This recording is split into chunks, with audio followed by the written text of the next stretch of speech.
Hi crafty friends, thank you for joining me today. Well, it's something a little bit different in the video today. This one's for the lovely Lisa. You asked how I post my cards that are quite 3D with the handmade flowers on. So I use these mailing boxes, and you can buy these readily available online. I used to get these in Canada as well as the UK. There's lots of sellers on Amazon, there's lots of sellers on Etsy. It's a really quite rigid protective cardboard mailer, and it comes all pre-scored for you to put together. Now unfortunately I can't zoom out on the camera, but I do have one already made. So as you can see, you just lift it up and it keeps everything safe and protected inside. So those are for the 3D cards. It's great if you're selling cards and you want to mail quite a few together. You can pop them in the clear cellophane bags and then just pop them in as layers in the box. Or it's nice to actually use this as a gift box. And quite often what I'll do is I will decorate the boxes to match the cards that I'm making. It just makes it a little bit more special. But as I say, these come in a huge range of sizes, so depending on what cards size and shape you like to make, I'm sure you'll find an option in those. For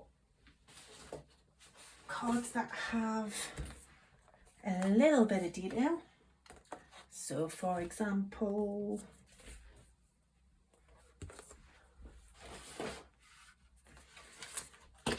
that one I've got decoupage on. So I'd want to protect those flowers a little bit. What I would do is I would use a square of bubble wrap, and then what I do is I wrap the whole thing in tissue paper before I pop it in the envelope or the box, just to give it that little bit of extra security, that little bit of extra protection. It looks really nice when it's open. You could put a little bit of ribbon on there and make it fancy. So these are my hardback mailing envelopes. So it's quite a sturdy board back, and then these have got the sealers on, and they're all important, please do not bend. These come in a range of sizes. So this is a C4. C4 is the envelope size for an A4. They do A5 in these, C5, and they also do a C6 as well. So there's a good range of options in those. But something that I've been using quite a bit as well is I've been recycling the Amazon packaging. So all I do is I make sure that when I'm doing this, I just cover the barcodes up just in case there's any mis-scans at the post office. So I'll put a nice big label on the front, just making sure that I cover up any barcodes. And these all seal back down and perfectly suitable for reusing, and it's given it another life. These are recyclable, but it's just given it another use of life before it's recycled. So the more you can get out of something, the better it is.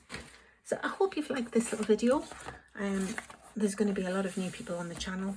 A lot of people have been asking lately what kind of bags I use. So depending on where you're from, I found that they were called different things in Canada. So they were called presentation bags in Michael's, and they were a little bit more expensive because they were food safe. So a lot of people make cookies and biscuits and wrap the tops up with a ribbon and make them all, it's all about gift presentation. So I really like those. Here we tend to call them cello bags, and all I will say to you is you get what you pay for.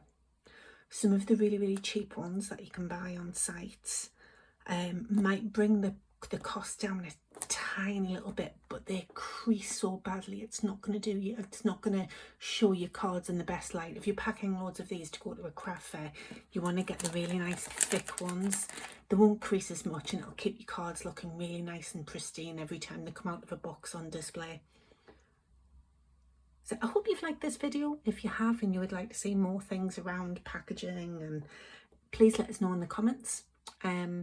If you found me by chance, why not pop over and join us on Facebook? We've got a lovely little community there, and our own little corner of Facebook where we share lots of our projects, hints, tips, everything card making and paper crafting. So I will pop everything in the description of the video on YouTube, and I'll also put copy and paste it into the first comment, because I know it's a lot easier to read the comments on if you're on a mobile phone. So I'll do both options for you. So hope to connect with you on Facebook, and I'll also put a link to all of my other social media accounts, TikTok, Instagram, Pinterest, everywhere else you can find what I'm up to. So thank you so much for watching the video. Have a great weekend. Take care. Bye bye.